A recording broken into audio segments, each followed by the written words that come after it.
តកដាបាយជាបន្តទាត់ស្ដាំរបស់បាទណាំជាវចាប់ជើងបានអាចជំទល់ខាងក្រោមសងវិញបាទពីលីហេងបែរមកទាត់ស្ដាំចាប់ជើងបានវាយពោះទាត់ស្ដាំសងវិញហើយកម្លាំងរៀងខ្លួនហើយចូលកិច្ចផាត់បកក្នុងដៃអេសូចូលចាប់ជង្គង់ឆ្វេងសងជង្គង់ស្ដាំមកវិញ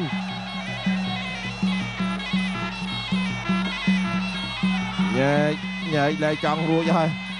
បាទស្អិតជាប់គ្នា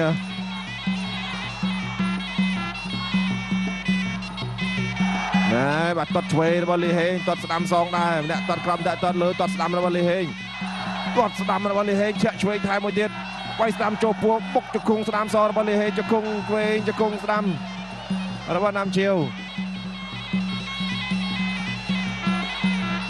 រុញតកដាវាយជាបន្តទៀតវិនាទីចុងក្រោយសម្រាប់អ្នកទាំងពីរតើណានឹងក្លាយជាម្ចាស់ពានពីអ្នកច្បាំងកម្លាំងកម្ពុជាទាត់ស្ដាំម្នាក់មួយជើងចាប់ទឹកទី3យើងរងចាំមើលលទ្ធផលទាំងអស់គ្នានៅលើសង្វៀនផ្ទាល់តើណានឹងក្លាយជាម្ចាស់ពានបាទពីអ្នកចម្បាំងកម្លាំងកម្ពុជាបាទនេះរូបភាពយឺការប្រកួតបាទទឹកចុងក្រោយបាញ់មិញបាទព្យាយាមទាត់លើបិទឃុំជាប់បាទបោះកាយសងទាត់ស្ដាំដាច់ទៅដាច់មកគូនេះអាចនឹងតានតឹងសម្រាប់លទ្ធផលបងប្អូនក៏អាចស្មានមិនទាន់ត្រូវ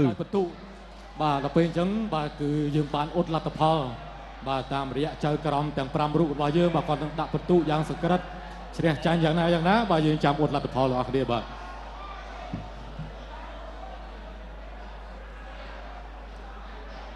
ទសូមបញ្ជាក់ថាមិនមានស្មើទេបងប្អូនបាទគូផ្ដាច់ព្រាត់ខៀវក្រហមបងប្អូនបាទរឿងបាទគណៈកម្មការបាទគាត់កំពុងតែពិនិត្យមើល